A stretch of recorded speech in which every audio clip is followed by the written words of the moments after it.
ये तो शिक्षा मंत्री को एकदम इस्तीफा देना चाहिए। यह रामचरितमानस सभी समाज को जोड़ने का काम करता है, लेकिन बिहार के शिक्षा मंत्री बड़ी दुर्भाग्य है कि यह सरकार बिहार के शिक्षा मंत्री जो है ऐसा रामचरितमानस के बारे में गलत टिप्पणी दे रहे हैं। ऐसा जो है वो कुरान के बारे में क्यों नहीं बोलते हैं, बाइबिल के बारे में क्यों नहीं बोलते हैं, क्यों रामचरितमानस के बारे में वो जो बोल दिए, या वो माफ़ी मांगे और नैतिकता के आधार पर इस्तीफा दें।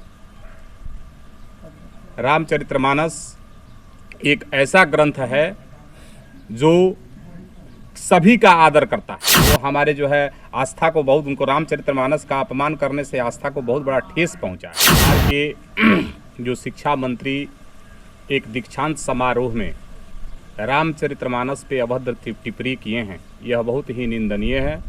और मैं बिहार के साधु समाज के प्रदेश मंत्री होने के नाते कल तो मैं पूरा तैयारी किया हूं कि कल जो है गोपालगंज कोर्ट में उनके ऊपर मुकदमा किया जाएगा, या वो माफ़ी मांगे और नैतिकता के आधार पर इस्तीफा दें। रामचरितमानस एक ऐसा ग्रंथ है जो सभी का आदर करता है, सभी का सामंजस्य बना के चलता है।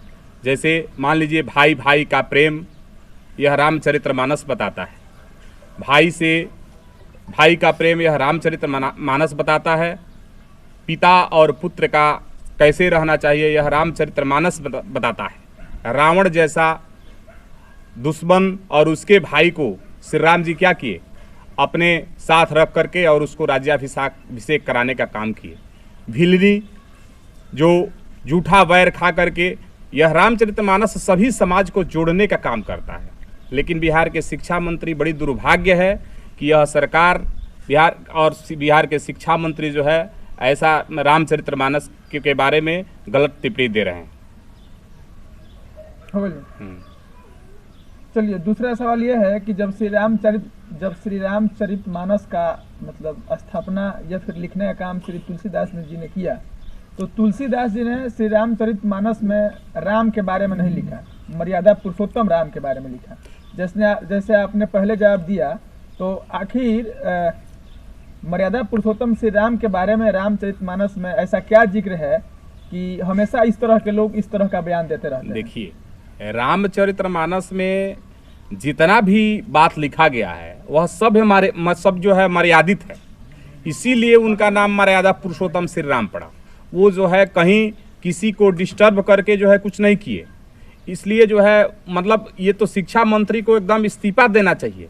यदि वो इस्तीफा नहीं देते हैं तो पटना में भी हमारे पदाधिकारी लोग हैं, हम लोग राय करके जो है उन पर पटना के हाई कोर्ट में भी मुकदमा करेंगे, और नहीं तो माननीय मुख्यमंत्री नीतीश कुमार जी से आग्रह करेंगे कि वे जो है उनको इस्तीफा दिलवाने का काम करें। ऐसा जो है वो कुरान के बारे में क्यों नहीं बोलते हैं, बाइबिल के बारे में क्यों नहीं बोलते हैं, क्यों रामचरितमानस के बारे में वो जो बोल दिए। और वो शिक्षा मंत्री हैं, अपने नाम के आगे डॉक्टर लगाते हैं और दीक्षांत समारोह में बोल रहे हैं, ये तो सरासर गलत है और बहुत ही निंदनीय है।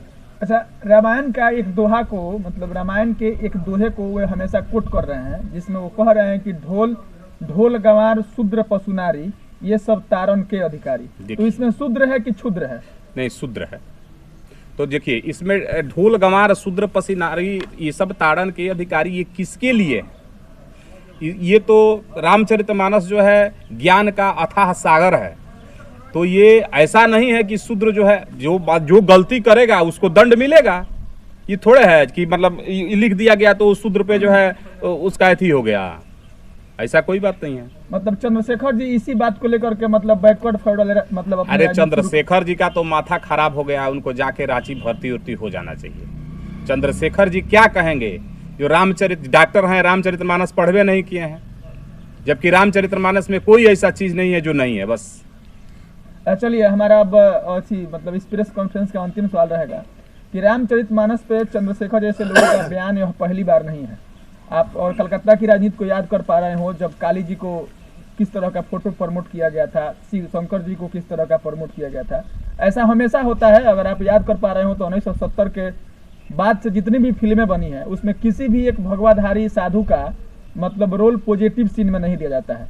अगर वह होगा तो पैसा लेकर के शादी कराएगा, इस तरह का निगेटिव किरदार दिया गया है। मेरे कहने का मतलब ये है कि हिंदू आस्थाओं के साथ हमेशा से खिलवाड़ होता आया है।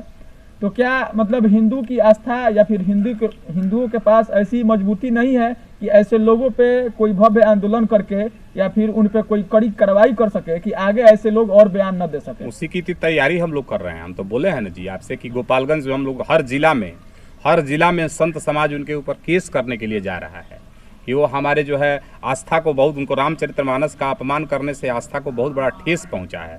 और ये लोग तो नेता हैं, वोट की राजनीति करते हैं, इनको सनातन धर्म और से क्या है, जो लोग वोट देते हैं उनके साथ ही लोग रहते हैं। वोट की राजनीति है, इससे जो है एक समुदाय जो है इकट्ठा होगा। रामचरितमानस का क्यों नहीं कुरान के बारे में बोल रहे हैं? बोले हिम्मत है तो। क्या वैसे शिक्षा मंत्री का होना हम लोग के बिहार में जरूरी है? ना, एकदम दुर्भाग्यपूर्ण है। वैसे शिक्षा मंत्री को होना नहीं चाहिए। ये बार बार ऐसी टिप्पणी क्यों आती है? अब क्यों आती है तो टिप्पणी देने वाला ना बताएगा, ये तो हम लोग थोड़े बताएंगे कि बार बार क्यों टिप्पणी आती है। अब तो बताइए किए हैं कि वोट के राजनीति के लिए ऐसा लोग करते हैं। मतलब श्री राम जानकी मठ के महंत श्री रितेश दास जी सारे हिंदुओं को यह बता रहे हैं कि चंद्रशेखर जी के खिलाफ वह कड़ी से कड़ी कार्रवाई करने जा रहे हैं। हिंदुओं को नहीं, हमारे साधु समाज भी इकट्ठा है। इसमें पटना में मीटिंग भी चल रही है और ये हम लोग सारे लोग ये तय किए हैं कि यदि वो माफ़ी नहीं मांगते हैं तो हम लोग जो है उनके विरुद्ध कोर्ट जाएंगे और हम लोग न्यायालय से जो है अपना न्याय मांगेंगे। क्या आपको लगता है कि वो माफी मांगेंगे? अब माफ़ी, अब हमको कैसे समझ में आएगा कि वो माफ़ी मांगे कि नहीं मांगे? ये तो उनका विषय है। हम लोगों का मांग यही है मांगते हैं तो फिर नहीं मांगे तो हम लोग तो बता तो रहे हैं कि न्यायालय में जाएंगे और कुछ धरना प्रदर्शन करेंगे, हम लोग अनशन करेंगे उनके खिलाफ। तो जिस शिक्षा मंत्री का मतलब एक मकसद होना चाहिए कि बिहार में शिक्षा व्यवस्था को सुधारा जाए, अच्छा किया जाए। हालांकि आए दिन बिहार में शिक्षा के लेकर ऊपर हमेशा सवाल उठ रहा है और एक सोनू कुमार जो लड़का था वो मुख्यमंत्री के पास जाकर सीधा बोलता है कि सर बिहार में सरकारी स्कूल में पढ़ाई नहीं होता है। इन सब मुद्दों को उठाने के बावजूद भी वो इस प्रकार का बयान दे रहे हैं, इस पर अपना जो ओरिजिनल काम है वो नहीं कर रहे हैं। इस पर क्या कहना चाहिए? ये सब चीज़ पर उनका थोड़े ध्यान है। शिक्षा से उनको कुछ मतलब थोड़े है। तो लोग जानते हैं कि बिना पढ़े हुए लोग भी शिक्षा मंत्री हो जाते हैं, संविधान का यही नियम है।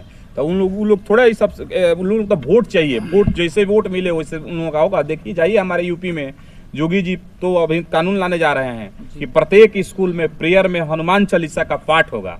और उसके बाद जो है मदरसा में भी देखिए, मदरसा में भी कुछ हुआ था। जोगी जी के अनुकरण करना चाहिए माननीय मुख्यमंत्री नीतीश कुमार जी को। तो जब तक भाजपा के साथ थे तब तक किए, अब तो उनका राह इधर उधर भटक गया है।